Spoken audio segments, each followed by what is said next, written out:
In every year bar one, the GT World Challenge Asia, powered by AWS, has kicked off a new season here in Malaysia.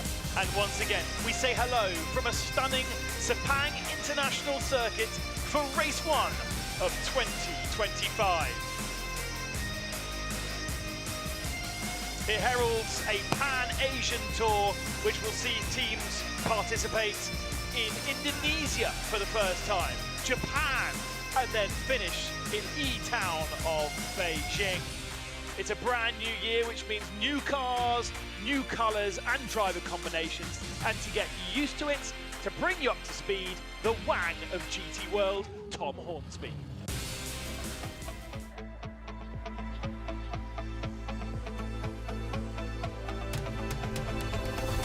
A new GT World Challenge Asia powered by AWS campaign begins this weekend here in Malaysia, where the continent's top GT talent has gathered for the start of what could well be the most competitive season on record. There is certainly no shortage of contenders, thanks to the 14 overall race winners scattered across Sepang's 32-car entry. It includes 8 manufacturers, 7 of which are contesting the global GT World Challenge on 4 continents. Sonoma kicked off America's season in late March, before the Australian campaign began last weekend at Phillip Island. Like Asia, Europe's season also starts this Saturday at Paul Ricard in France. Here at Sepang, Porsche holds the numerical advantage with 12 911 GT3Rs. Its ranks include reigning champions Bob Yuan and Leo Yi Hongli, who reprise their successful partnership with Origin, as well as 2023 champion Anthony Liu. He joins Dorian Bacalacci at Phantom. Mercedes-AMG is always well represented in Asia, and this year is no exception. Climax Racing's example, shared by 2024 race winner Zhou Bi Huang and factory driver Ralph Aron, appears a genuine title contender, while Alex Liang and debutant Daniel Frost should challenge for silver honours with Craft Bamboo. Unlike its German counterpart, BMW is still seeking its first GT World Challenge Asia victory. But a new car, the M4 GT3 Evo, as well as the return of Team Study after a year away, certainly boosts its chances, while KRC's unchanged lineup will also be a threat. There are also 2 new Corvettes, thanks to JMR, which swap manufacturers over the winter. The team, as well as Johor Princes Jeffrey and Abubakar Ibrahim, will doubtless be extremely popular on home soil, where they are joined by GM Works ace Alexander Sims and team regular Jordan Love. Win here, Harmony Racing will likely lead Ferrari's challenge, but Maranello also has its reigning AM-class champions, Garage 75's David Tiptam Biantoro and Christian Colombo amongst its roster. And what of Audi, which retains a semi-factory presence in Asia? Both Phantom Run cars feature proven frontrunners, but it's the silver duo of James Yu and Frankie Cheng that possibly has the most potential. Debutant Una Racing enter a third R8. Logistical issues prevented Absolute Corsa from bringing 2 Lamborghinis here, but its single Huracan should not be underestimated. Both Huang Ruhan and Akash Nandi won races last year and will have one eye on the silver Am Crown. Nissan, meanwhile, is not eligible for global GT World Challenge points, but should be highly competitive again with the help of Gojigan, which won a race last season. And that is just the tip of the iceberg. 2025 is genuinely wide open, and you needn't miss a moment, thanks to live qualifying and race coverage on SRO's GT World YouTube channel across all 4 continents throughout 2025.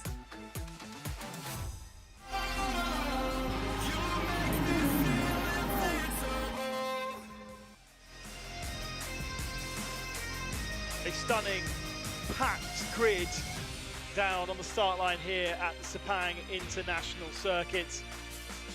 We have beautiful weather, clouds are building for this circuit. The venue built to host the Formula 1 Grand Prix in 1999 for the first of 19 races. It's a 5.5-kilometre circuit, now best known for bike racing, but in the world of GT, a Sepang 12 hours and a major favourite circuit for many of these teams to test, as it is open 24 hours a day. A real driver's circuit, a real favourite for racing drivers around the world. One of the early Hermann Tilke circuits that have really stood the test of time. Unchanged, no real big changes to the layout since he put it together just before the millennium. It is humidity rising out there.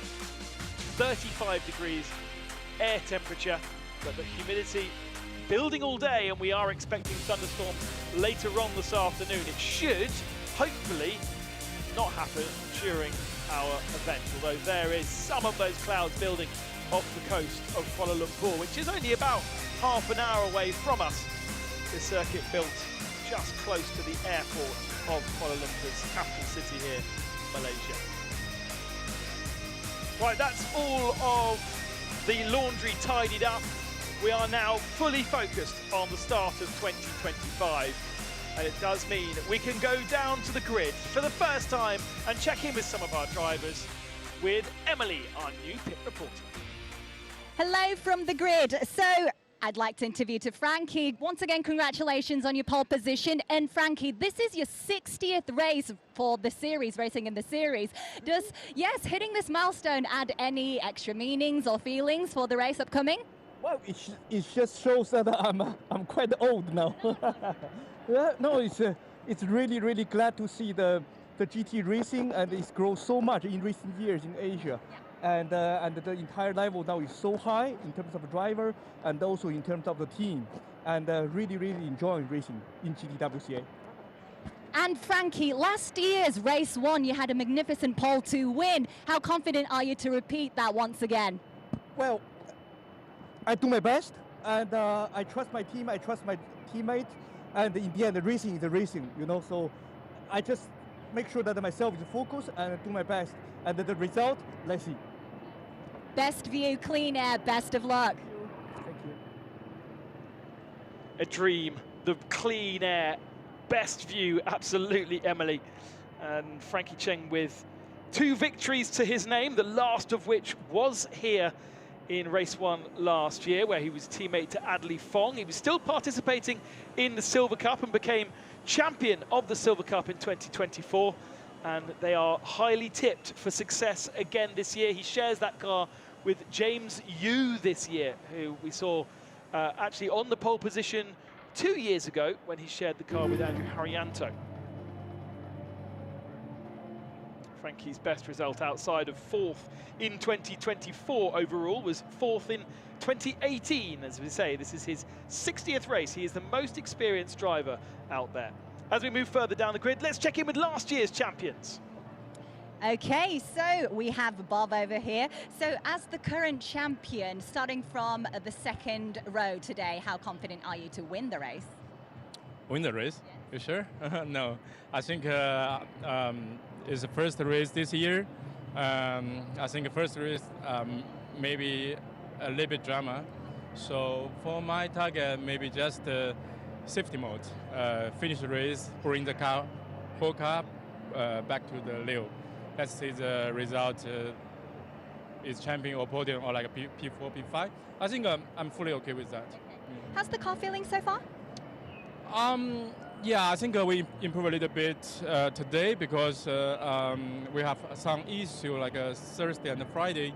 Then during last night we figured out what's going on. Then we changed a little bit. Then today qualify is pretty good for my stint. So yeah, I'm happy with that. So for your question about confidence, yeah, I have a little bit, but safety mode. Happy to know you're happy, so have a good race. Thank you very much. Thank you. Starting on the 2nd row is Bob Wan, our 2024 overall champion and Silver Am champion. They've moved up to Pro Am this year, as Liu Ye, his teammate, is now considered a pro driver, and Bob is really one of the very best Am competitors out there. They have 3 wins to their name, their combination that they've stuck with each other over the last few years. 36 race starts for Bob Wan so far, and there is our champion from 2023, Anthony Liu, who shares this year with Dorian Boccolacci.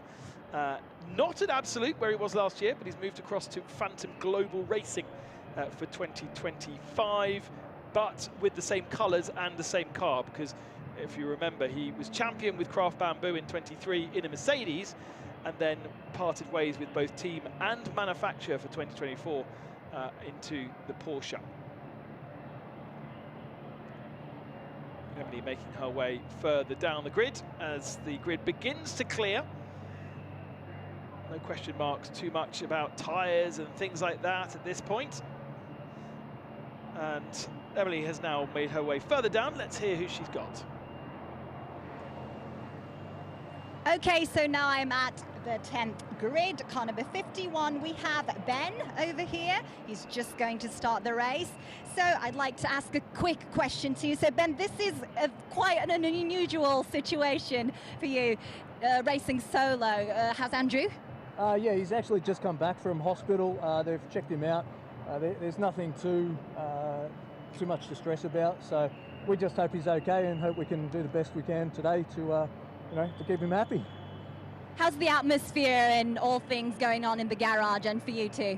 Well, look, obviously it's a fair distraction, but it's nice to be back this year. The whole team's excited. Everyone's put in a huge amount of work on the lead up to the season, so we're looking for a good result. Okay, so good luck to you all. Thank you, Bob. Sorry. Ben Porter there, usually driving with teammate Andrew McPherson. Name still on the car, but Andrew was taken to hospital a few days ago, feeling unwell. So good to hear that he's out of hospital now. And Ben putting the car on 10th position on this grid. This is a really, really good opportunity for him to get an AM victory. Of course, he is an AM combination with Andrew McPherson, so stays in the same AM category. And will do the full race. He does have to get out of the car and get back in the car in his pit stop, and he is 5 seconds extra in that pit stop.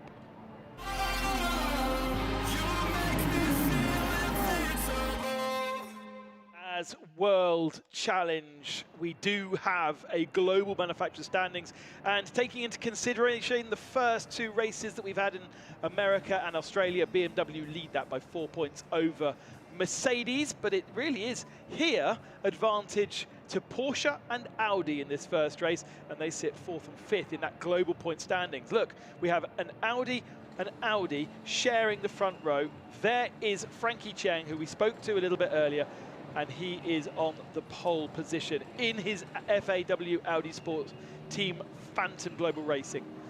Alongside him is another Audi R8. That car, a good few years old now. Audi Sport coming to the end of its life cycle.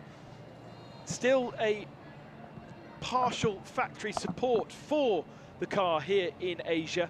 And Uno Racing, 2nd position, our only new team to the championship. And what a performance from Sean Tong to get himself on that first row. Shares the car with Rio this year.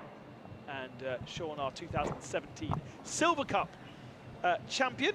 Would he love to repeat that again? He has done just under 30 races with us, and in those, in 2017, took 2 overall victories as a silver combination.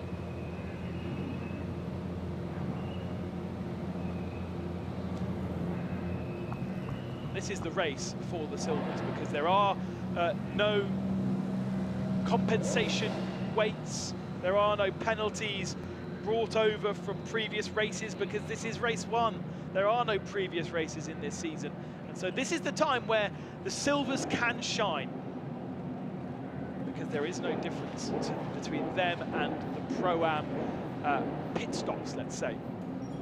We saw 3 silver combinations take overall victories in race 1 of the year in our 6 years that we have been participating in GT World Challenge Asia. This is the start of the 7th season. Having a look at some of those carrying our onboard cameras. Unfortunately for Team Gojizen, they are at the very tail of the field, so they will get a really good look at any chaos that has been predicted by Bob Wan there on the grid.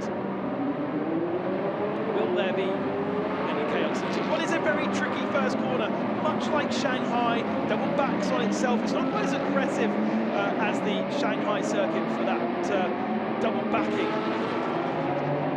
but as it turns right and then turns left, we can, in the past, see a few boxing up issues there. Then you have a bit of a long straight, and then this is the first proper braking zone here, and a good opportunity. Pole in the AM, we have to go down to 10th position, but there is Ben Porter coming through. And just in front of them just in front of them was the Absolute Corsa Lamborghini. That has the pole for silver Am.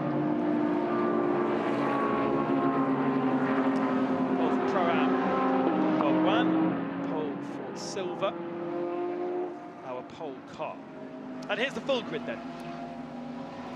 Frankie Chen and Sean Thong line up on the front row of the grid. Rob Ruan and Lu Wei on row 2, the 2 Origin Porsches. Then on row 3, we have Dung Yi and Prince Abubakar Ibrahim in a brand new Corvette and a brand new team, JMW. Anthony Liu, our 2030 champion, lines up on row 8. And then our 2 pole sitters for Silver Am and Am on row 5. Ran Chun Fan in 11th for BMW, and the pole sitter for race 2 in 12th position. Prince Jeffrey down in 13th in the second of the Corvettes, and then Anderson Tonotto in 14th position. Climax Racing and Phantom Global Racing on row 8, 3rd and 4th in Silver Am. Bao Jinglong for Team Phantom Audi 17th, and Kirong Li, usually seen in a Lamborghini in IMSA, joins the GT World Challenge for this year in 18th position. Jaden Ojeda will be sharing that car. He doesn't start that car. He will be sharing that Craft Bamboo with Chao Chi. We'll move further back down the field. Brian Lee and Sitwan Santosho. Our only Korean driver in the field for Volgas Motorsport, a bit of a star in Korea actually, is Hang Wei Yang. And then some more of our Am competitors further down. We say hello once again to Malaysian and Adrian De Silva in 30th position for Elbam Motorsports.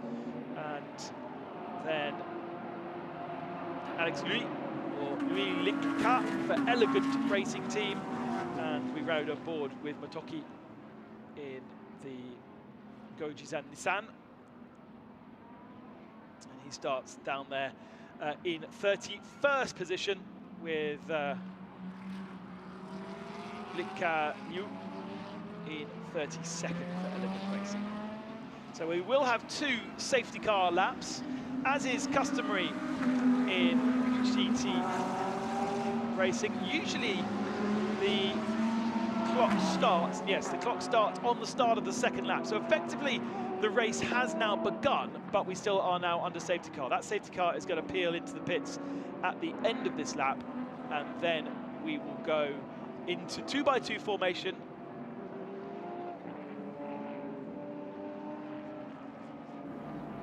And we will go side by side as a normal formation race start. So we do have a normal start, but we also have some of the time being eaten up by 1 lap under safety. Here we are on board with Bob Wan.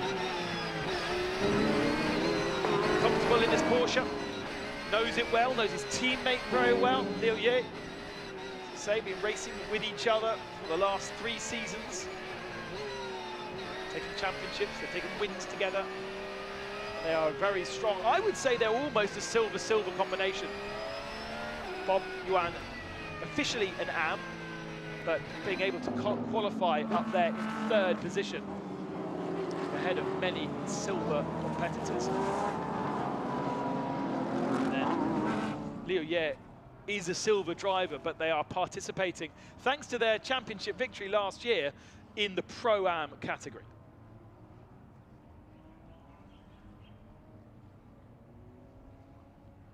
Now, the safety car slows everybody down. There is quite a bit of field spread at the further back, so we do need the rest of the field to get up to speed, and they have now.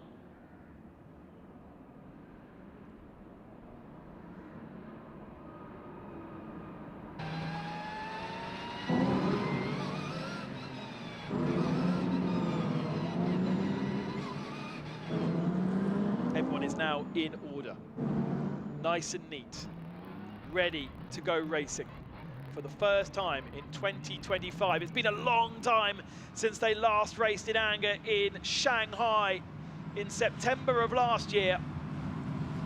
There could be some cobwebs to shake out for some of them. There could be some overexcitement as well. But GT World Challenge, powered by AWS Asia, race 1 is underway here in Sepang, and it's a fantastic start from Frankie Cheng. We go 3 wide with a little bit of contact in the middle of the pack for second position as Sean Tong gets shuffled back to 4th spot, but free air for Frankie Cheng to turn in. Now Sean Tong tries to go around the outside in that pink Audi. He's going to lose even more positions here as 3 cars go past him, and that could be a 4th going around the outside. Oh, and Tong's round. The Uno car has been collected as well by at least 1 or 2 others. Can't see exactly, is that one of the Corvettes? I think it might well be. We've got 2 Porsches queued up alongside, and hopefully not too much contact there. The Adrian De Silva Elbama Motorsports Porsche is sort of queued up, waiting for the track to be cleared. A little bit more contact with Anthony Liu trying to go around the outside of the Ferrari of Deng Yi. Deng Yi now on the defensive for 3rd position. There is Sean Tong, got really muscled out of that front row starting position. Real disappointment. Bob Yuan in 2nd, Deng Yi in 3rd, Anthony Liu 4th, up to 5th position is Jiatong Yang.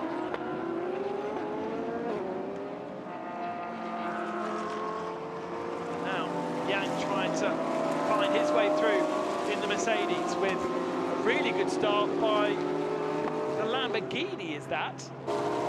Coming to join the party, it is, so the 29 Lamborghini. Actually not appearing on my tiny screen. Ron Juan has made a really good start. Oh no! Was the number 4 of Lu Wei with a puncture to the rear right. All of those cars, I think, have now cleared. It was the 66 that got caught up, which is Prince Abu Bakr starting in 6th position. And they are, there's quite a few limping their way round to get back to the pits. Also involved the 66 of, no, that's Prince Abu Bakr, yeah, okay. So 61, 66, number 2 and number 4, all involved there. Number 2 is the Mercedes there of, I was about to say, we hadn't made any reference to Mike Joe, and he is out with a puncture and he's stranded on the circuit. So surely the leaders have gone past the possibility of a safety car, but I would have thought we would need a safety car to recover that Mercedes that stopped on circuit unless Mike Joe can get it moving again. It does look like it might just be a puncture. There must be a fair bit of damage. Yeah, there's an Audi coming through shop there with a bit of damage. Here is that 66 Corvette. And the safety car is now called, with, I think, Lu Wei also pulling over to the side of the circuit in the 2nd sector. Not too much damage, I would hazard a guess to say, for the JMW Corvette. There is Sean Tong. Damage to the rear right and the front left. The safety car will now sit on the first corner and wait for our leaders to come through, but our leaders are having to go through and past all of those that are rather stricken. What can be done here by JMR? Dolly jacks go under the car. It's actually quite a decent amount of damage to the front of that car. Wait to see a replay if we have one of the incident. But yeah, look at the splitters gone and the bonnet. That's a real mess. That's such a shame. It was predicted, though, a little bit of chaos, and this is what happened. So watch the pink car then. Not a great start from Sean Tong. He moves across to his right and makes a little bit of contact there with the Ferrari of Deng Yi. That then means he drops back into the pack. It's all pretty clean into the first turn. See if anything happens further back as well. I don't think it does, to be honest. But then maybe at this point Sean Tong has got himself a puncture. He goes around And then, I think the Climax number 2 went into the back of the 66 Corvette. That shunted him into a Porsche, which is the number 4, presumably, of Lu Wei. So that's Lu Wei in, oh no, hang on, that's the 86. So that's Kierong Lee was also involved. So that's actually one separate incident. Then we've got the number 4 caught up somewhere. The number 2, I think, was kind of shunted into. But somewhere else there was a second incident that's involved the number 4. I can tell you that they are still limping their way around the final parts of the lap. I think you might as well just pull that off the side of the circuit, Sean, because there's damage to the front, there's damage to the side, there's damage to the rear on that car. And it was so great, it was such a great effort from Uno Racing to get themselves on the front row. But unfortunately, Sean getting rather bullied. Corvette. Good opportunity to see the GT, the way the GT4 car gets pulled apart. There's Jordan Love waiting and having a watch. Of course, limited mileage in the Corvette for this team. So good opportunity to try and do a quick fix, get him back out the circuit, do a couple of testing laps, even if there won't be many points on offer. And curious as to know why there's a puncture on the rear right of this car. Now this is the car, remember, that's will start on pole position tomorrow. But outside of that, I don't know how much damage there is. But obviously enough to make Mike and Joe stop. So most places gained, a lot of gaining going on with multiple cars being damaged. Brian Lee in the number 10 GTO Racing that we saw actually facing the wrong direction in qualifying. That is the best gainer. Now, what can they do here? Does it just need a single tyre change? Have a look round, see if there's much damage inside the wheel arch. Obviously the tyre is damaged. We don't really know where that happened though. But we'll wonder whether we might get a new tyre on and head back out on the circuit, but it doesn't look like it. It looks like Lu Wei is jumping out, I'm afraid. So the number 4, so much success last year, 3rd in the overall championship, in 3rd in 23 and in 24. Lu Wei has 4 race victories to his name, but unfortunately looks like he'll play no further part in this first race.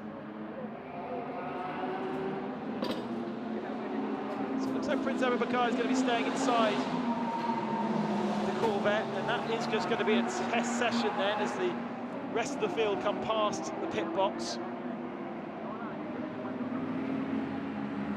So let's just regather our thoughts then, after what was expected to be perhaps a little bit chaotic and has to prove to be so. We've got the number 2 of Mike Joe out on circuit, retired out of the race. I don't know exactly where they got their puncture, but that Mercedes pulled behind the barrier. Sean Tong in the 16, multiple damage all over the car for his pink Audi. There that car is, and I'm afraid Sean out of the car, starting on the front row as well. So bitterly disappointing. Lu Wei in the number 4, we've just seen them pull into the pits. Looks like he is retiring and out of the race. And then also Prince Abubakar Ibrahim in the 66 Corvette. Looks like he's staying in the car, so it might get him back out on the circuit, but of course, no chance to go racing. Other cars that were held up, the 86 of Kierong Lee, he sits at the tail of our field, but it's still circulating, as is Adrian De Silva in the old Bamba Porsche. And so they'll continue, but they're 27th and 28th respectively. And then Anderson Tonotto in the Ferrari 296, run by Absolute, down in 26th position. So there's another question mark as to what's happened to Anderson Tonotto. Started 14th on the grid, but clearly also got held up in some way. in that first lap skirmish. Oh, if you're a lover of Land Rovers, check that one out. Oof, it may need a little bit of service, but she was ready to do some proper work. So those are the ones that have had negative situations happen to them. At the head of the field, though, Frankie Cheng on the pole position. Great start. Race control will investigate that start, because they always do, to see if there is any kind of advantage gained. But I think it's just a really good start from Frankie Cheng. And he leads with Bob Wan behind him. And then Dung Yi. Will race control be investigating any kind of contact between Dung and Sean Tong as they went down towards turn 1? I doubt it. It looked pretty much like you would expect from racing. Anthony Liu in 4th position in the Phantom Global Racing Porsche. And then in 5th is Liang Jiatong, or Alex Liang, the Craft Bamboo Mercedes. Right.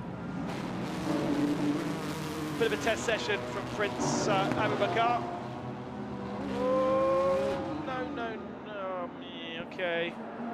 Red light at the end of pit lane. May well have just got himself a penalty there, I'm afraid.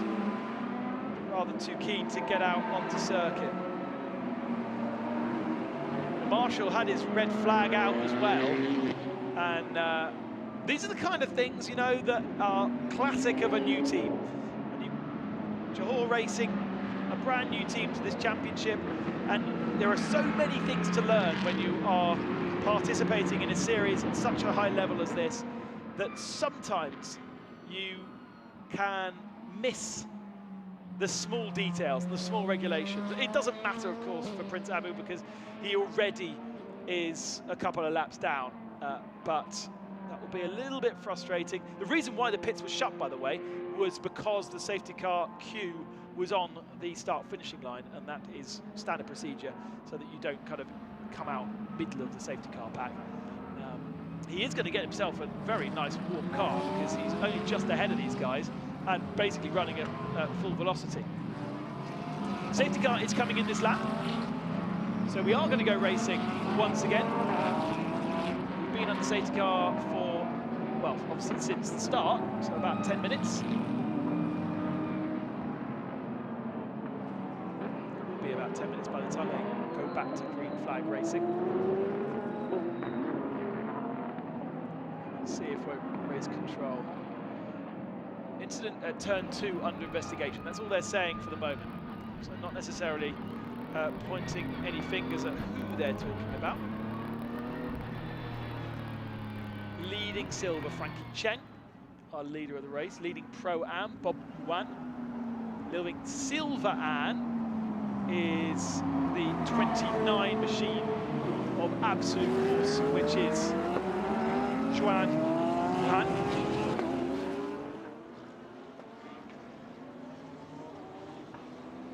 And then William Porter in 8th position now, Ben Porter. And so that's a really, really amazing position to be in for that AM competitor. Safety car streams out into the distance, leaving Frankie Cheng at the head of the field, in control of the pace of the field. Keeping the field really well backed up. They're coming through that penultimate turn now.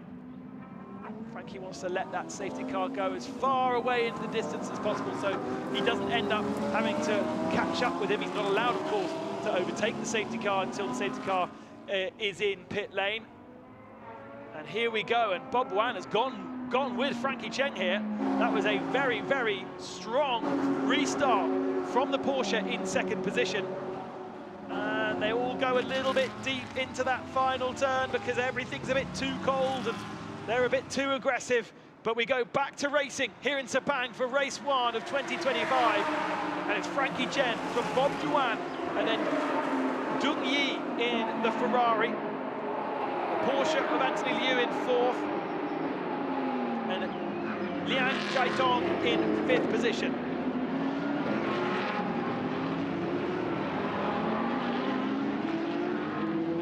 John Huang in the Lamborghini, just at the back of shot, coming into shot now.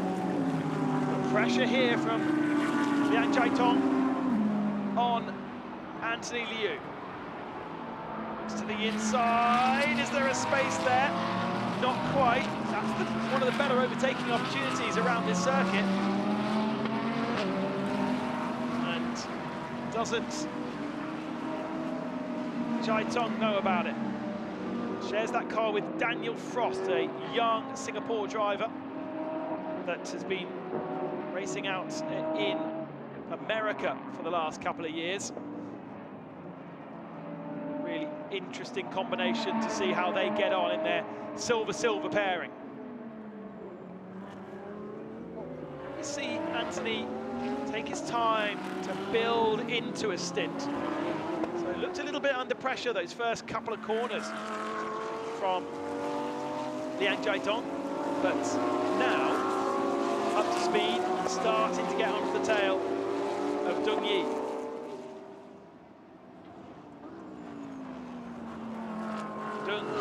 Not a driver that we've seen in GT World Challenge before. Plenty of racing experience, though I have to say not a huge amount of experience in the Ferrari that he is piloting.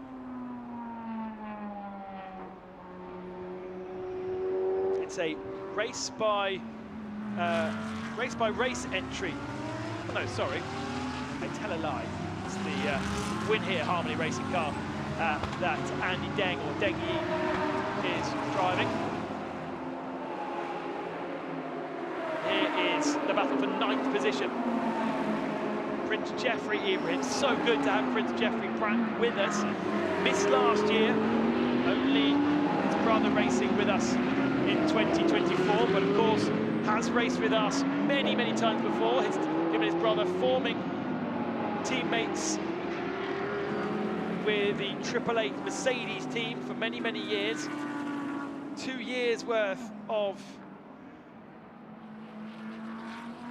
racing in this championship, and the Pro-Am champion of 2022.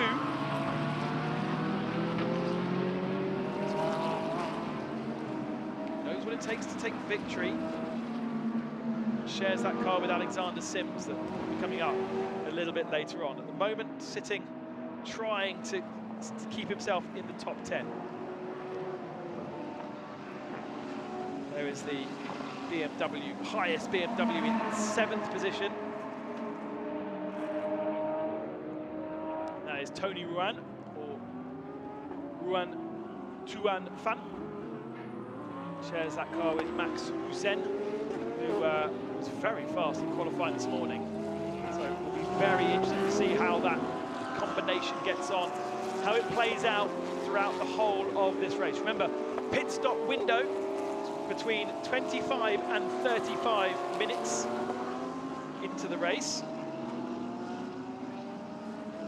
So actually, not long before that window will be opening, and we will see a lot of the Pro-Am entries coming in and handing over their car to their AMs.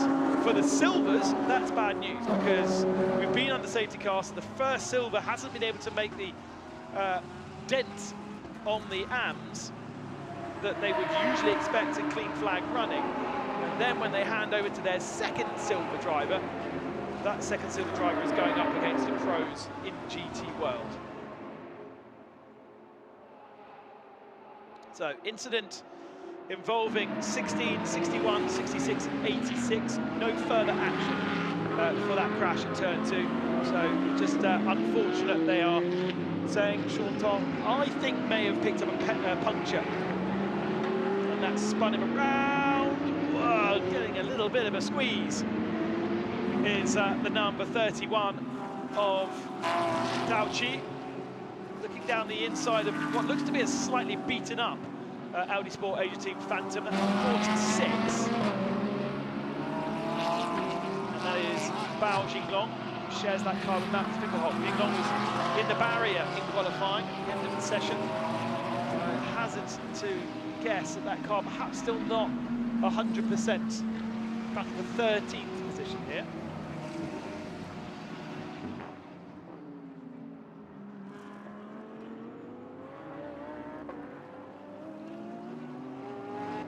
unsurprisingly, just confirmation that the 66 did get a drive-through penalty for leaving the pit lane under red lights, but as I say, it doesn't really matter because they are 2 laps down anyway.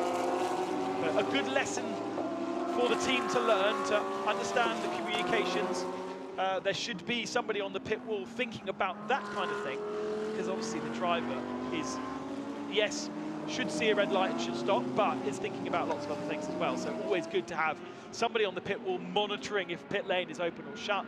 And they can kind of guess that. They don't need to see the light because they know where the safety car will be on circuit. So they should kind of be able to say, be careful, safety car is on the start, finishing straight, be careful of red light in the pit lane. So a process that they will now put into play. We've got a car facing the wrong direction. Oh no, and that is Bao Yinglong. And that's exactly where he spun in qualifying, isn't it? He just went to the inside last time. Wonder whether he was helped around, but it's not a happy day for the 46 Team Phantom Audi Sport Asia car. Let's see what happened. The damage before... Okay, looks at the top of screen. He may have been helped around. It was quite early in the corner to have swapped ends, but definitely struggling has Bao Yinglong been in that car, both in qualifying and today. He's the most experienced driver in Porsche Carrera Cup, but a Carrera Cup car very, very different to a GT3 car, especially not a Porsche, because Porsches are so very unique in their driving style. Now, Frankie Cheng desperately trying to make hay while the sun shines here. Best lap of the race, 2:05.425. 0.7 of a second clear of everybody else. And he is trying to build that gap because Bob Wan is going to be handing over to Liu Ye. And Anthony Liu, more scarily, I would say, down in 4th position, is only 6 seconds behind Frankie Cheng, and he's handing over to Dorian Boccolacci. And we remember, don't we, because we watched Okayama last year, just how awesome Dorian Boccolacci was at a circuit he had absolutely no experience of, and was so fast in changeable conditions at Okayama, and really, really impressed. Such to the point that he has now become an official Porsche Asia Pacific driver, even though the driver hails from France and has very little experience over here in Asia. Pit window is open then, so keep an eye out for anybody diving into the pits for an early pit stop. If you are pro-am category car, then you would be coming in early, and Bob Wan already has decided to come in early, as has Absolute Corsa's Lamborghini. We've also got the 99 in of Jeffrey Ibrahim. Prince Jeffrey decided to come in swap. Now remember, pit stops are governed by a set time, 90 seconds. And there is no compensation for any success of any team of any kind. So in theory, the pit stops that happen now all should be exactly the same in terms of time. They should not.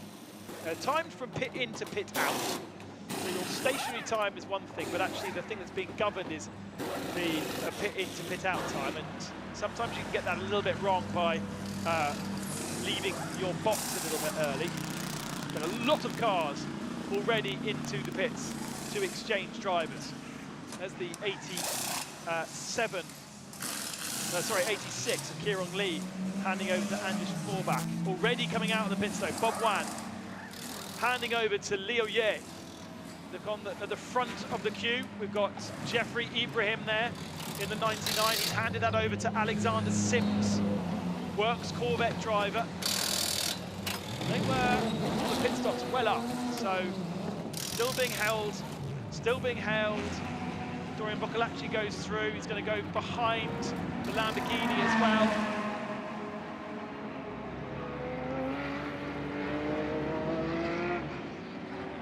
Lots and lots of action down the pit lane. So we've now got rid of our amateur competitors and we have put in the pro drivers. And suddenly the cards are completely shuffled. This is what I love so much about GT World Challenge races.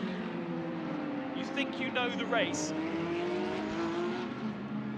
And then after 25 minutes, it completely changed again. Frankie Chenging already, so FAW Team Phantom thinking that James Yu potentially has the pace. Frankie could have stayed out until the end of the window, so that would be another 6 minutes or so. But James Yu Kwai will be waiting to get in that car. I seem to remember 2 years ago, also was... Oh, he actually, that's right, 2 years ago he took the pole position in race 1. He led and gained a mammoth advantage before handing over to Andrew Haryanto, and Haryanto basically then just had to hold on and got caught in the end by the chasing pack because they were all pro cars and Haryanto was an AM driver. James Yu qualified 13.8 of a second slower than the fastest guy in qualifying 2, and so losing 0.8 of a second a lap to the best pro in a qualifying lap. Still has a good chance to hold on. It'll be fascinating to see. Nice clear air here for Liu Ye. In the 87, he's taken over from Bob Yuan. But it should easily be the 45 that will come out in front. As I said, every pit stop should be exactly the same time. It ultimately won't be. There will be slight changes in the amount of time taken. My timing screen that I have doesn't show pit stop time, but any investigations? Oh, that's interesting. How has that happened? Out to the pits comes James Yu, but he is behind the Absolute Racing 37, and he is behind by quite a margin the Liu Ye Porsche. So Frankie Chen from the lead of the race hands over to James Yu, who comes out of the pits in 3rd position. And that must be due to, all right, you kind of call it the undercut, I suppose, wouldn't you? Because it's the pace of Liu Ye and of Dorian Boccolacci on that same lap that Frankie Chen was still in the car. So there is Liu Ye, leader of the race now, with clear track ahead of him, decent clear track ahead of him. He's not actually the leader of the race, of course, because not everybody is pitted. For instance, here is Ben Porter in the 51 Porsche, who's pitted from 2nd position.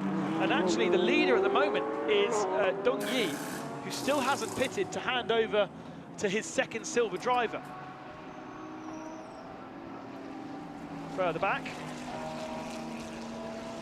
a little bit of sorting out to be done for some of our competitors further down the field. The 75 car is Christopher Colombo, who didn't take victory in the AM category last year, although was participant to most of their victories. He missed the weekend of the clash with Le Mans, I think it was, or Le Mans test day, and so he ended up missing that weekend, and therefore the car took the championship and he didn't. But ultimately, we've still got 3 minutes left of the window, and this car, Dong Yi, is our leader, but he still owes us a pit stop. There is that a Porsche just behind, 16 seconds, 17, no, actually, sorry, 34 seconds behind, that also hasn't pitted. Kei Nakashini in the LM Corsa car, still waiting to come in, but in now for the winner, Harmony Racing, number 96. He will hand this car over to David Chen, or Chen Weiyan. We've seen plenty of times before, and a pretty strong competitor.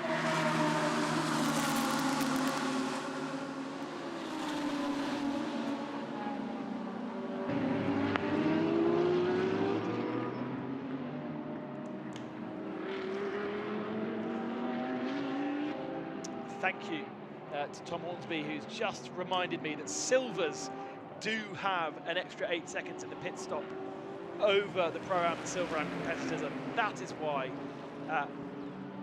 the 45 has dropped from a virtual lead down to third position. They had forgotten that rule. Thank you very much. And that explains that. So the gap was only 3 seconds between the 87 and the 45. And this car is a Pro-Am car. 45 is a silver car. And let's go down to the pits now with Emily and Frankie Cheng. Okay, this is pit Emily speaking. We have Frankie over here. Magnificent start. It was amazing, but a lot of chaotic situations on the course. Could you talk through about your steer? I mean, my steer was actually quite smooth, except the one safety car period.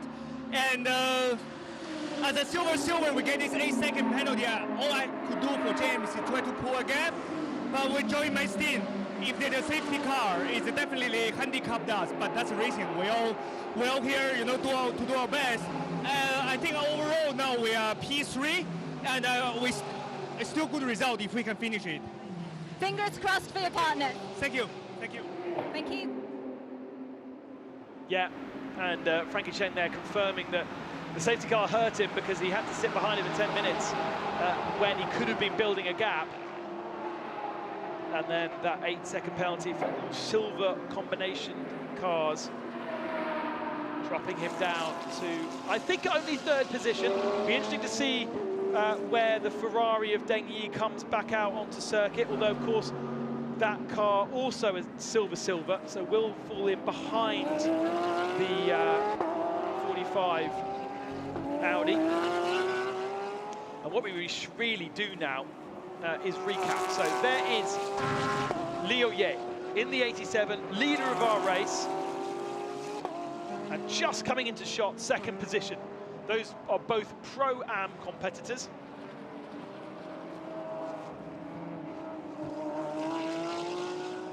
It is Origin versus Phantom Global Racing, first and second. And then it is the Frankie Cheng and James Yu Audi in third position. Battle starting to form in fourth spot though, and that is between Maxime Hussein in the BMW and Alexander Sims in the Corvette. Tracking, making it look as though they're a bit closer than perhaps they are in real life. But Hussein is the best of the Silveram cars in fourth. His race is actually with the Absolute Corsa Lamborghini that we did see Ron Huang in.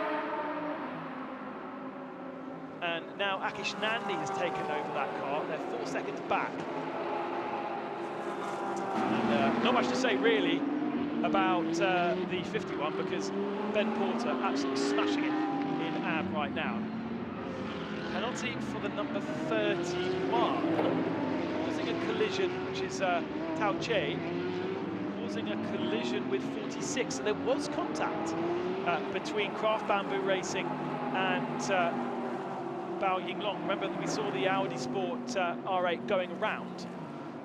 It was at the back of shots. We weren't quite sure where there was contact. Well, race control says yes, there was. And so, unfortunately for Jaden Ojeda, he has to take himself a drive-through penalty. He's done no fault of it his own, but his teammate was deemed to be a naughty boy. There is the top three in silver. James Yu leading the 96 Ferrari that has David Chen in now.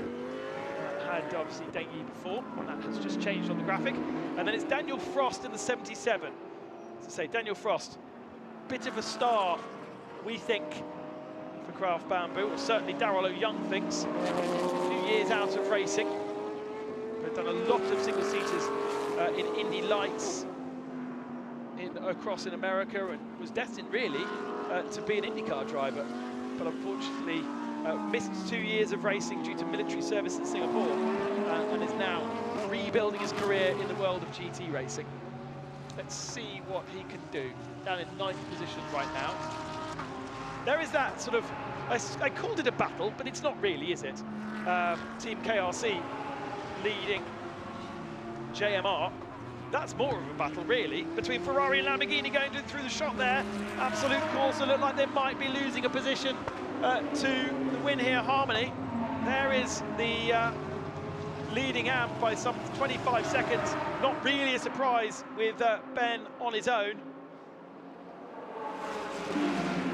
But did it change? Let's have a look. No, it didn't. But this is looking a bit tasty, isn't it? Chen Wei-An in the Ferrari, having to take the grass to try and get round the 29 of Akish Nandi. It's not for class position. Nandi in silver amp. And Chen in the silver category. It's just like ominous. It's a bit annoying that they're almost the same colour, isn't it? Two Italian marks, very similar in shape. The new 296, such a sleek beast. It's not new any longer. It's probably been 2 or 3 years old, but still consider it as new. Versus the Lamborghini Hurricane. For 6 overall. But Chen looking racy. David Chen, otherwise known as Chen Wei-An, down the inside. Good opportunity to overtake here because the circuit now goes to the right-hand side. You can just about hold the inside line. Can he? Is there space? It goes and keeps going round to the right-hand side. And no, David had to concede for the moment again.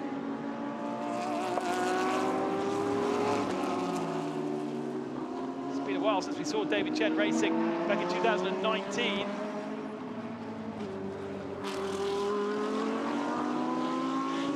He is looking very, very strong here. Desperate to find a way through.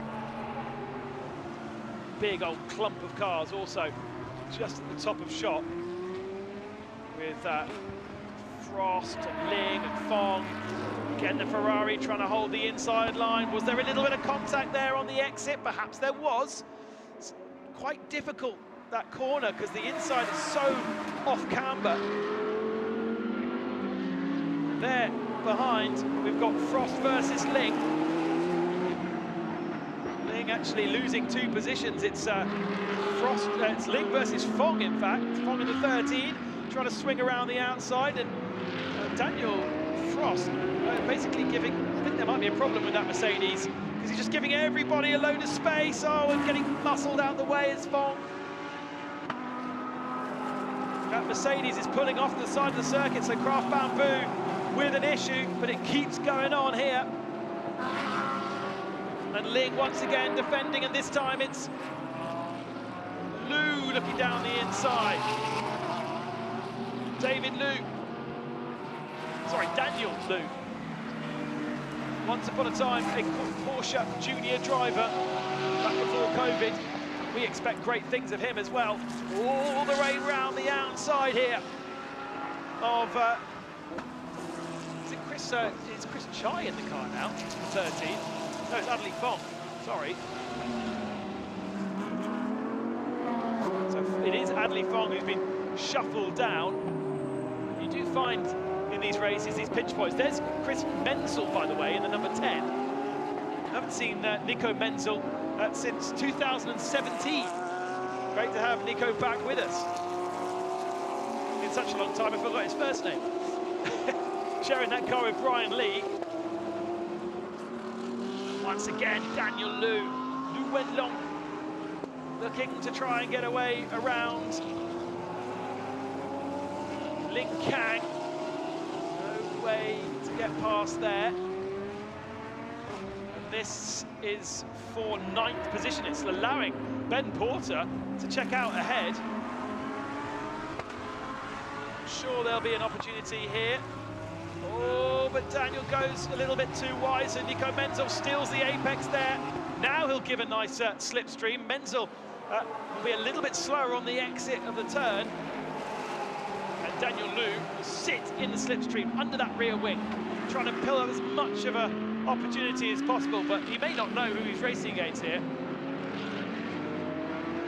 Nico Menzel, very, very, very well-known competitor over in Europe.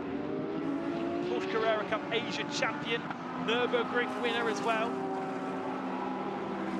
a lot of racing in Europe as Nico.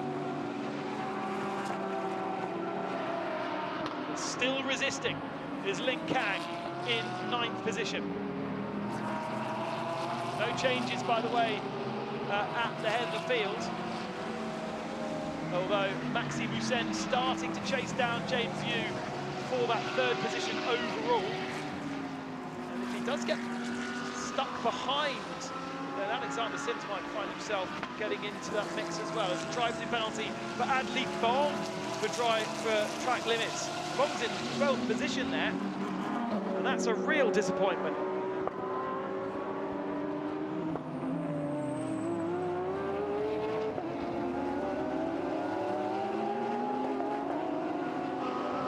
Still, Lin Kang holds on. Nico Menzel now to the inside, holding that tighter inside line. Around the outside goes Lin Kang to hold on. Good work. Really like that. Daniel Liu at the moment just sort of watching this.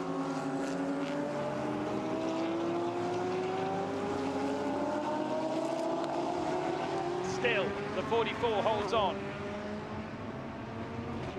5th in Chang was Lin Kang's best result so far. He did have experience racing in Europe, but has done the majority of his GT racing back here in Asia. Runs a little bit wide on exit, but that's okay because you can then get the power down. Nico Menzel looks to the outside. Now we can compare the relative straight line speed of a Mercedes versus a Porsche. And I'll tell you what, that Mercedes has got equal legs to the Porsches. So no way through for Nico Menzel for the moment. Oh, but he's run wide. He's run a little bit too wide. And through goes Nico Menzel. And Daniel Liu's now going to take advantage as well. Switches to the outside line of Lin Kang. Maybe won't have quite the legs to go all the way around the outside there. But Daniel Liu does not want to let Nico Menzel get away. And Menzel now goes defensive. He obviously knows that Mercedes is very, very strong in a straight line. So felt the need to go defensive, but the Mercedes runs wide again, and this time Daniel Liu tries to go all the way around the outside. This is brave, and Liu decides against it.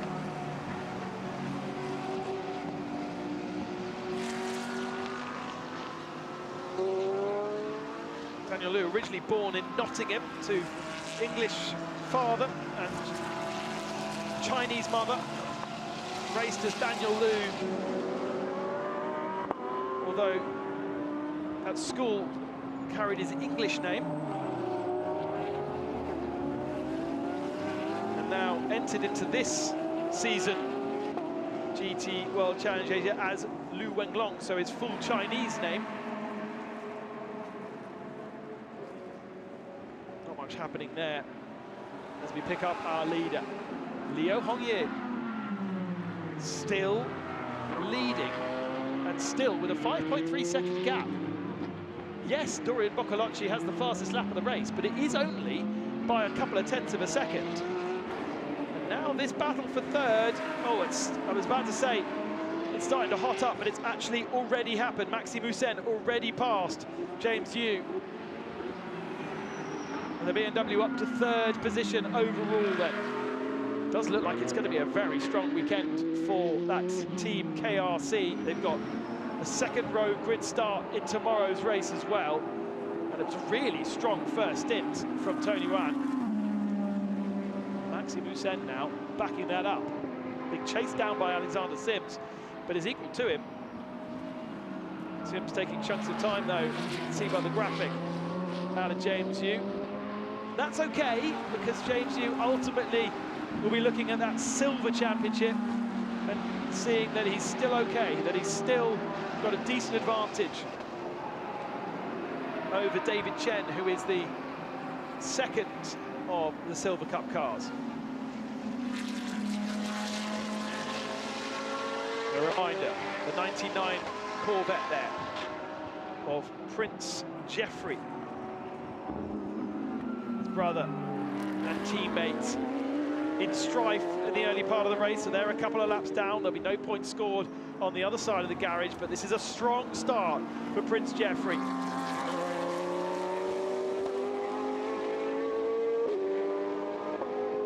With his father taking up the Kingdom of Malaysia at the beginning of last year. He is now first in line to the throne. We may well see mother and or father coming to support the two boys this weekend here at the circuit. Such an amazing launch party for SRO Motorsport just last week to launch this campaign, and they really have thrown everything at being part of Corvette, and in that they are gifted Alexander Sims, who interestingly raced with that combination of drivers. There are the two princes. This little shot. Alexander Sims raced with Prince Abubakar at the Spa 24 Hours. That's where they first met. Sims had worked Corvette driver over in America, but it wasn't in a Corvette they were racing at Spa. But very logically, with this Corvette link up, don't the cars look great? It made sense to get Simsy on board. He looks down the inside. There was the reaction, perhaps slightly delayed, but put his nose down the inside, Alex. There was no way through. First race for Alexander Sims around this Malaysian circuit. Never raced outside, no, never raced inside Malaysia. Oh, sorry, never raced inside Asia, apart from at the Macau Grand Prix. It's the only time Alexander Sims has ever raced on the Asian continent, and he did a fair few Macau Grand Prix. But interestingly, his preparation for the first Macau appearance, which was actually in Formula BMW, it wasn't in the main category, he did 2 days testing here in Malaysia in a Formula BMW. That is why the only way he knows this Sepang circuit.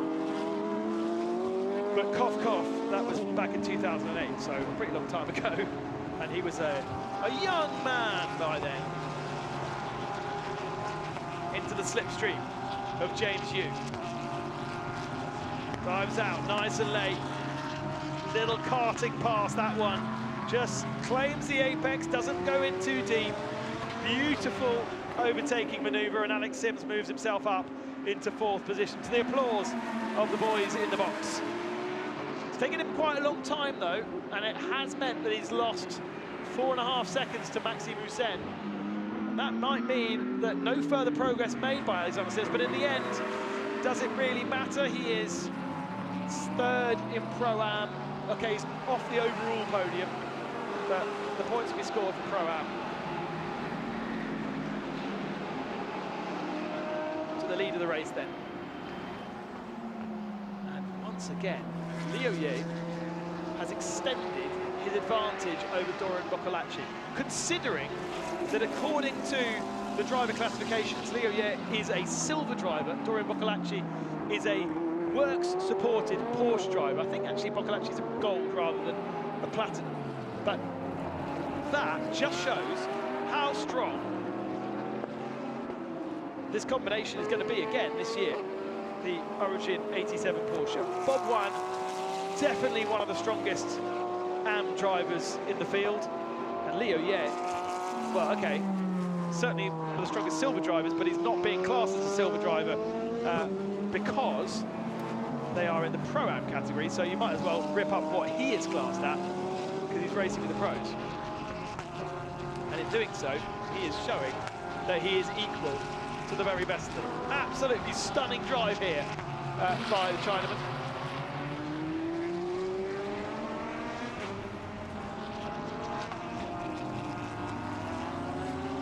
As Boccolacci goes through. Get on social media and check out Dorian if you are a social media follower.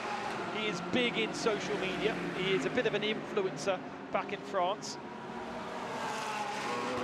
And if you can find some photos of him when he's in his karting years, that was about, well, that was a good 15, 20 years ago, and he had the most epic hair. Most epic hair. Kind of, think Valentino Rossi Buffon. That is what he had, but even curlier, actually. family are originally from French Ghana, even if he was born in the south of France. Boccolacci. Bit of a lonely one for Maxime Hussein here, having got himself past James Yu, being chased down by Alexander Sims, but he's been equal to it. And I tell you what, this is going to be starting a very, very nice year for this BMW. Only 2 BMWs in the field, but it is an up-rated BMW from what we saw last year.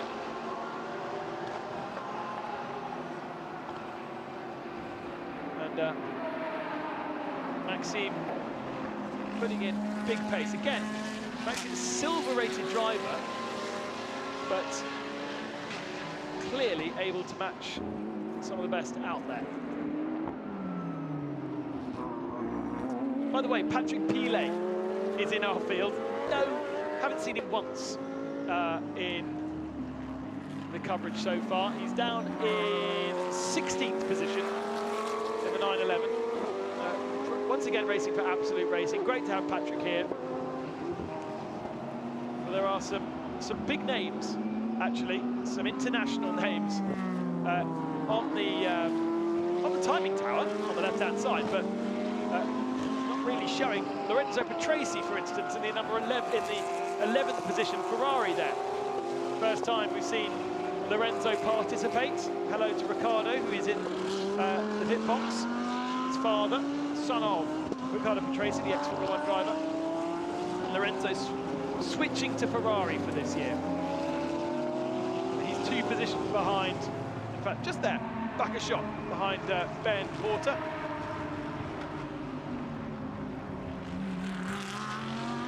And Ben still leads Am by a long way, and still is holding on ahead of Daniel Liu. That is really strong work from Ben Porter. It's going to be much harder work tomorrow when the pros start the race, but I would say this might equal his best ever result. Actually, the best ever result for those guys was 5th position, but that was in the early part of 2022 when the championship recommenced after COVID. Quite a lot of the competitors that wanted to race cricket because of global restrictions. And the AMAC team were able to get themselves and their car over to participate here, and in fact it was here where they got their best result of 5th position. But whisper it, there were only 8 cars. In terms of performance, though, got to say, great job from Ben Porter here, and he's doing a really sterling job. This is our leader, 7 seconds ahead of Doran Boccolacci. There is really nothing that Boccolacci can do. It's quite remarkable. Our top 3-4 competitors all pretty much lapping at the same kind of a pace. And there they are, just about in the same camera shot, the top 3. First, second, ignore the number 30, that's a lap down. And then there's the BMW and the Corvette at the back shot.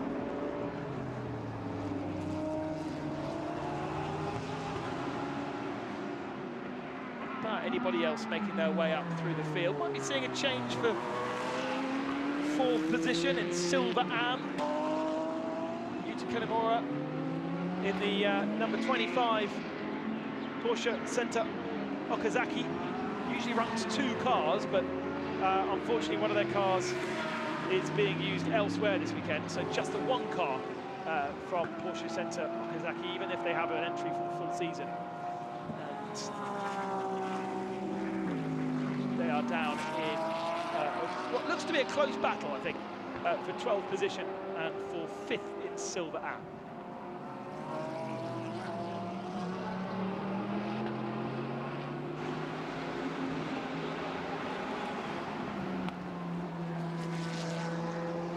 Just 2 minutes remaining then, plus 1 lap of this first race of the season here in Sepang. Every year bar one, the GT World Challenge powered by AWS Asia has begun here in Sepang. It really does set the bar for the year. A year where we'll be going to Mandalika next in Indonesia, the very first win ever.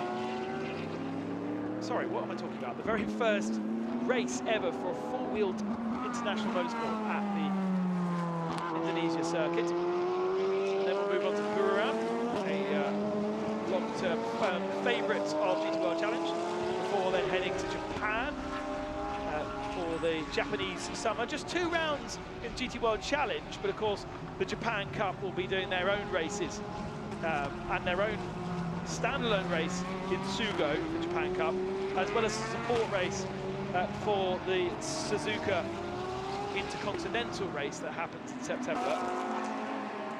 The GT World Challenge will end its year on a brand new street circuit in Beijing. Oh my lord, that is going to be quite the event. It'll also be partnered by the new for 2025 China GT Cup, which we saw debut in Shanghai as a support race to the Formula 1 Grand Prix of China, and a massive entry of GT4 cars. So lots going on from SRO in the world of Asia.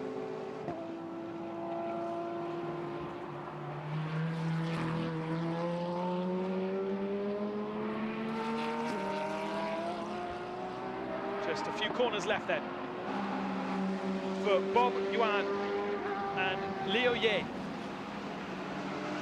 Victories to their name in Shanghai and Fuji before. Victory in the end of last year, at the end of last year. To take that championship, to take the Silver Ram Championship of 2024. And it looks as though, once again, our leaders, our champions-elect, are going to kick their year off to perfection. It's been, I have to say, a great drive from Bob Yuan, but this stint from Liu Ye, incredibly impressive. A bit of damage, I think, on the 66 Corvette, I would have said that is, yeah. So just getting out of the way.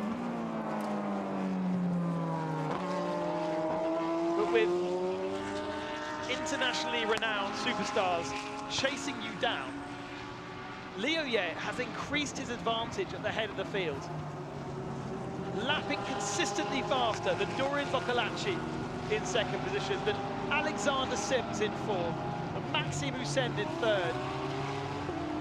And that has to be applauded by its team Origin, by its co-driver Bob Yuan, and by everyone in the paddock. What a victory for Liu Ye Hongli and Bob Yuan.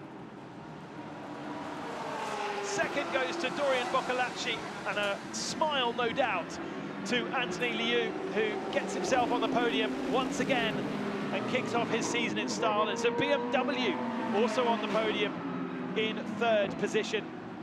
Maxime Hussein and Tony Rouen take that third spot and the Silver Am victory.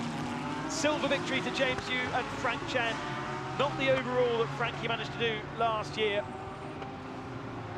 And here comes Ben Porter.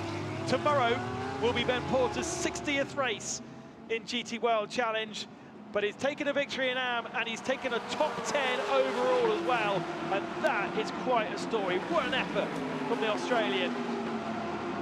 Miles and miles ahead of the rest of the AMs. The rest of the top 10 now complete, but that, I have to say, an absolutely starring performance from Origin, who clearly like this place. It's the third win in as many seasons at Sepang for that car. It was Wu Wei in the number 4 that took victory in 2023 when it was R&B racing. But last year, this lineup, these two taking the victory, could well do the same again tomorrow. In the end, after the chaos of the first couple of corners, it all calmed down, didn't it? And it was just an exemplary performance of how good a driver certain drivers are out there. Patrick Pilet got himself up to 15th in the end. Lorenzo Patrese 11th, Incremental 8th. There are winning class winners. As we've just gone through them, Ben Porter top left, Bob Wan and Liu Ye top right, bottom left, Maxime Hussein and Tony Yuan, and then Frankie Cheng and James Yu, winners of the silver category. But how disappointed will they be at the end, finishing 25 seconds off the lead, losing that position to KRC and to Johor to drop to 5th position, and in the end only 5 seconds ahead of the win here, Harmony Racing Ferrari, 3rd in silver. You have to go on to page 2. 2nd in silver Amno, the win here, number 29, Akish Nandi, and 3rd for Daniel Lu in the 3-2-1 Absolute Racing Porsche. 2nd in AM for Garage 75, and 3rd for EBM and Michael Berry on his debut in this championship. Martin getting himself a podium with his teammate Setuan Santosho.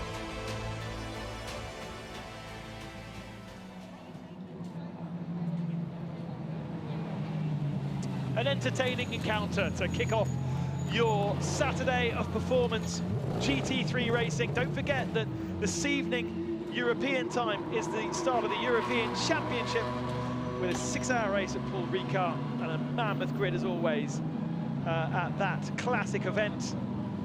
A few hours to wait though. I think it probably kicks off in about 10 hours time. GT4 racing for Paul Ricard of course as well on our GT World channels. And we will be back tomorrow at 11:30 for race 2 local time.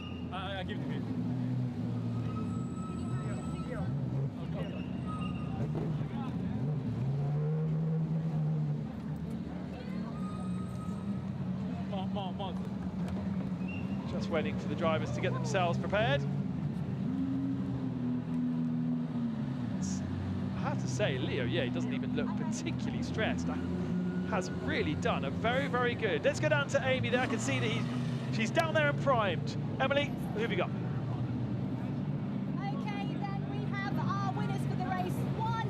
First of all, Leo, what a drive. Amazing. Congratulations. Thank you very much. I think our car is really good, especially for long distance. Yeah, great thanks to the team. They've been working so hard this weekend. Yeah, they've been working so hard this weekend. We always have some issues during the practice, but after all, we solved it before the quali, and it looks promising.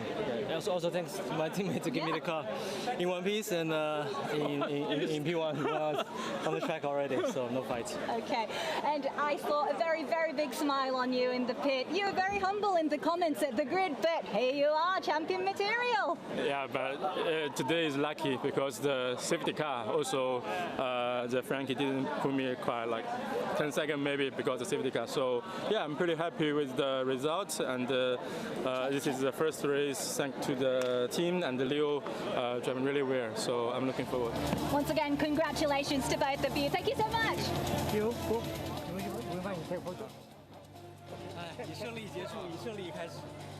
I love Bob's reaction there, laughing at the chaos that obviously he predicted actually, didn't he, in the first couple of corners. It didn't play into his hands, unfortunately. But Liu Ye doing an astonishing job in the second part of that race. Anthony Liu down there, champion for 2023, with Dorian Boccolacci. Doing a little pose in front of their P2. I just love the chats you hear down there.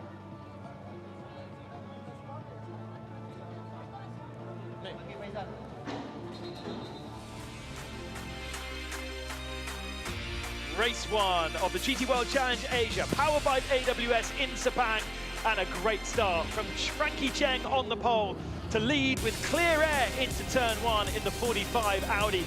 But the other Audi on the front row of Uno Racing, Sean Tong, initial contact with a Ferrari, a second squeeze there, and then that pink Audi going around in the middle of the pack and causing just a little bit of chaos that some of them had predicted. He nicked the number 4 of Lu Wei. That caused a puncture to Lu Wei, and look at the chaos further back. And that included an effective retirement from Prince Abu Ibrahim in the 66 Corvette. Plenty of sorting out to do then in the first part of the race with our AM drivers, and then after 10 minutes of safety car and not too many laps for the AMs, they got the cars in to change over to the pro drivers, or for Frankie Cheng, his silver-haired driver James Liu. 8 seconds extra in the pits meant that James Liu dropped to 3rd position behind the Anthony Liu and Dorian Boccolacci Porsche, and it left Leo Yi at the head of the field. Origin and R&B have been victorious in Sepang in both 2023 and 2024, and Leo looked unchallenged. Further back though, plenty of sorting out to do. Unfortunately, Daniel Frost in the number 77 Craft Bamboo Mercedes effectively retiring. There was a little bit of contact there from the number 44 of Ling Kang, who was under huge amount of pressure from Daniel Liu, and also involved in that Nico Menzel, who we welcome back to the championship. Alex Sims inheriting his Corvette from Prince Jeffrey Ibrahim and sliding his way up into 4th position.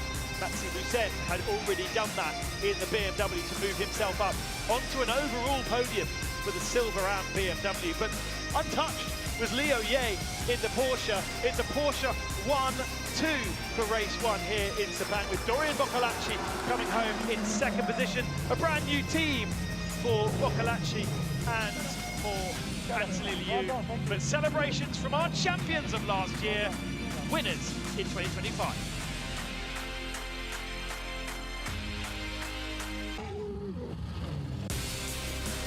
And now the small job of getting our podiums underway. There are the points that have been offered overall after our first race. 25 for the win, 18 for 2nd, 15 for 3rd, all the way down to top 10. And look at that, Ben Porter got himself some overall points. See some celebrations in the AMAC camp this evening with 2 points from Ben Porter, and potential to do that tomorrow.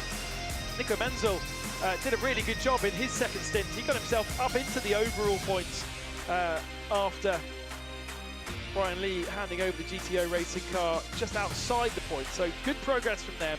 Strong result for Absolute Corsa as well. The Lamborghini, that's the first time Absolute have run a Lamborghini, and they get themselves 7th overall thanks to Akash Nani and Ron Wang.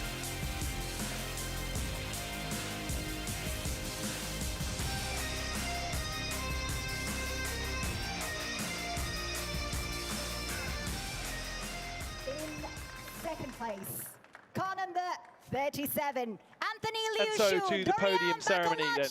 And in 3rd position, Maxime Mousset and Tony Wan in that team KRC BMW. Car number 87, Bob Wan, Liu Yuhan Lee. Anthony Liu and Dorian Boccolacci, Bob Wan and Leo Ye. And now we gladly invite Patrick Pan, Pirelli Motorsports Manager Asia Pacific, to award the trophies.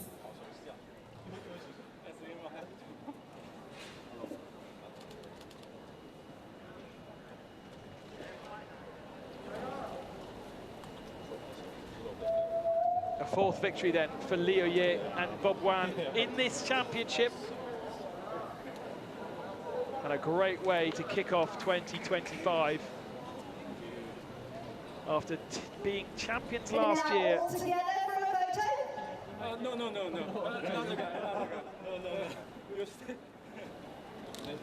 Okay, camera, ready? Give us a big smile. Bob Wan saying to Maxime Mousset, please stay on the 3rd step of the podium, because I don't want you to tower over the rest of us. Okay. Maxime is a very, very tall driver. So a great place for him to find himself racing in. Obviously, single-seaters kind of require small jockey-sized drivers. Congratulations!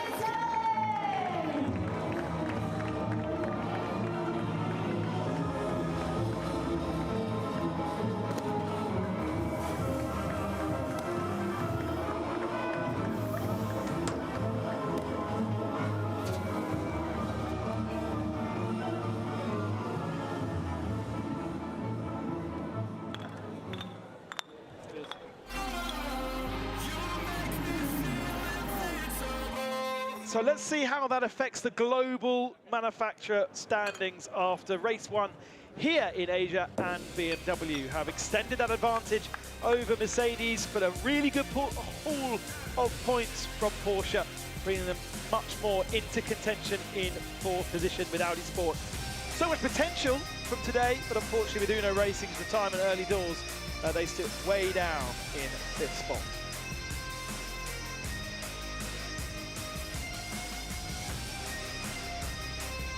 And it's all thanks to that man, Liu Ye in the 87. And Bob Wan in the first stint. Origin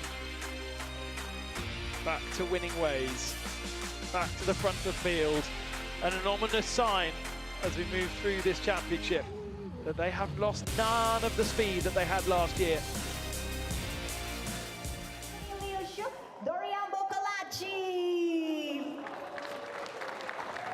And so to the Pro-Am podium. First place, car number 87, Bob Wan, Liu Ye Hong Li. No change for the top two, of course. And now we gladly invite Patrick Van, Pirelli Motorsports Manager, as he passes it. But those first two drivers joined by Alexander Sims and Prince Jeffrey Ibrahim to receive their third place trophies. And that's, I tell you what, a really good result for JMR after the other car had such bad luck. And even Alexander Sims in qualifying having a bit of an issue.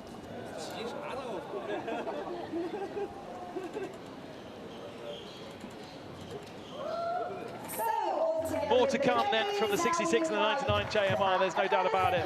Sim starts in 4th position tomorrow. And he's got himself a little number 3 to put on his mantelpiece. Okay, with a smile, please, gentlemen.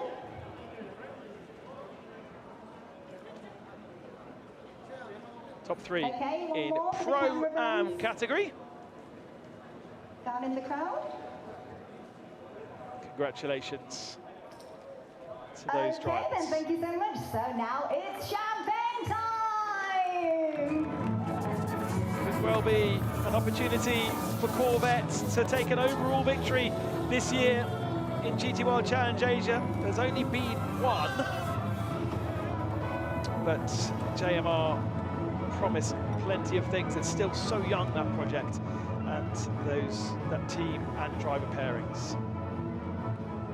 So much entertainment. Make sure you join us again tomorrow for race 2. That's 11:15 local time.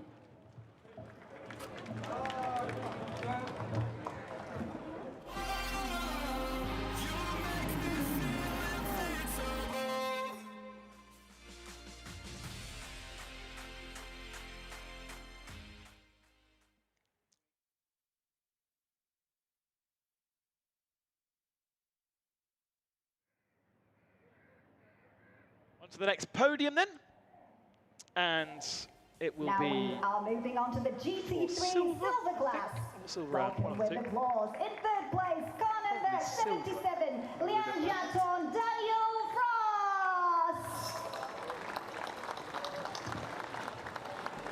In 2nd place, car number 96, Den Yi Chen Wian. Congratulations.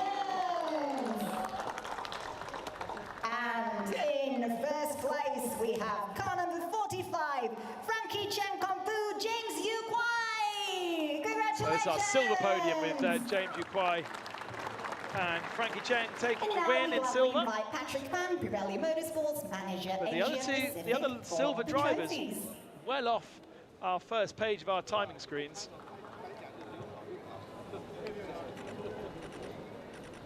Daniel Frost. In the end, that Mercedes retiring, I think, the number 77 of Liang Jiatong and Daniel Frost, but they still end up 3rd position in silver, because 4th was, and the 4th silver was that number 16 that crashed out in the first So corner. now all the trophies in hand. Photo session time. In the end, just 5 seconds between Chan Wei-an and James Yu come the end of the race. Yi sharing the 96 where win here, Harmony Racing Ferrari with And some David smiles Chen. for the cameramans in front of you.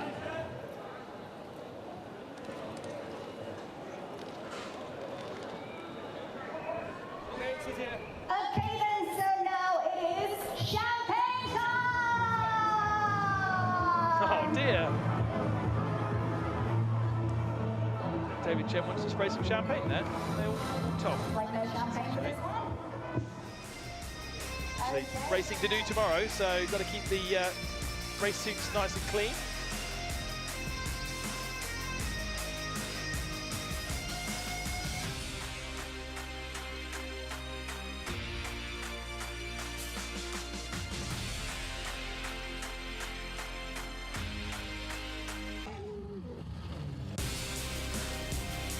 And now we just wait for the Silver Am podium to come along. And of course, Maxime Hussein already on the podium in the overall. Then we have the GT3 Silver Am class. We have a lot of Please silver welcome drivers. with applause. Third place, Silver Am car number competitors. 321, So, Li Shanyu, 10 in Lu total. Wenlong. So a highly competitive class Silver Am. And In second place, third car number was 29, Daniel Luwelong Juan Rohan Akashnian. and Li Changyu.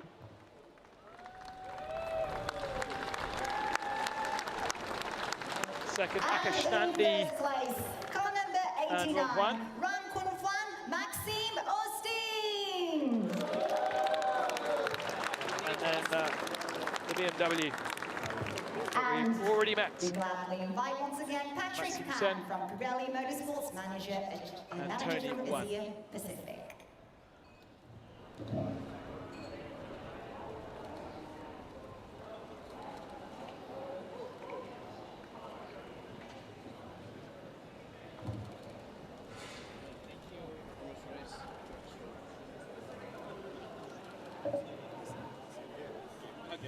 There's Akashnandi on the left-hand side.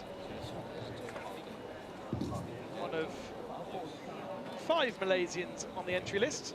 And with all the trophies, now it is time for a photo session.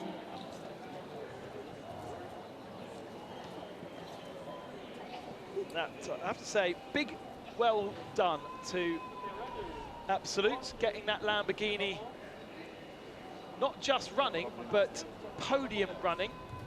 So Silver Am with 10 competitors and they finished second. Very, very strong result. We only saw a Lamborghini run by VSR last year. And so they're kind of, okay, they're not the manufacturer team for sure, but huge amount of Lamborghini experience. Whereas Absolute, with Porsche experience, with Ferrari experience, but Lamborghini, that relationship just beginning.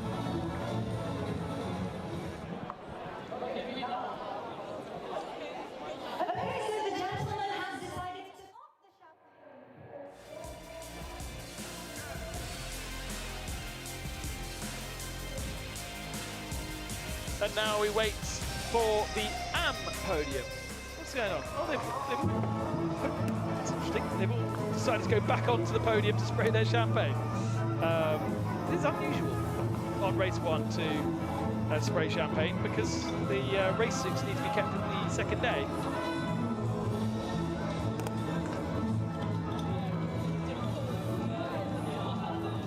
Thank you, gentlemen. I'm sure you all had a very fun there. Thank you.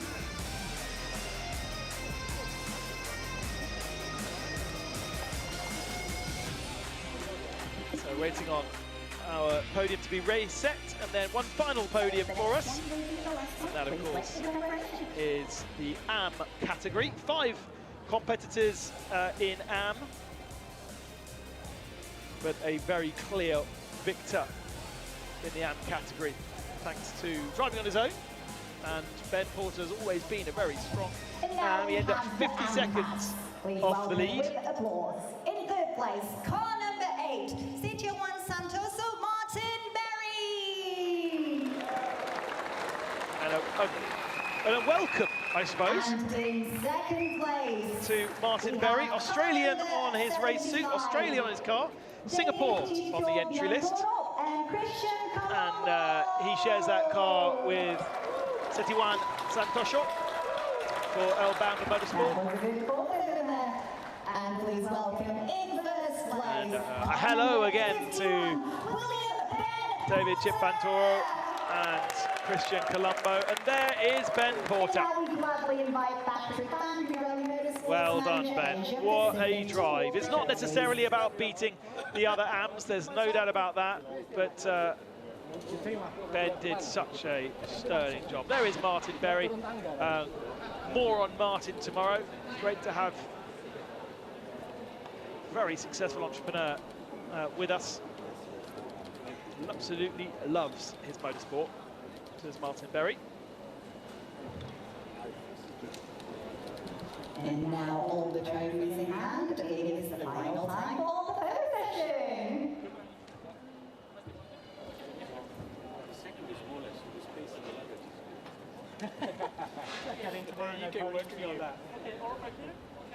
There you go, one final podium. The AM winner, Ben Porter, will again race on his own tomorrow. But we do, of course, hope that Andrew McPherson gets himself better and we get him in the car for the next round in Indonesia. Okay then, so now for the final time for today, champagne time!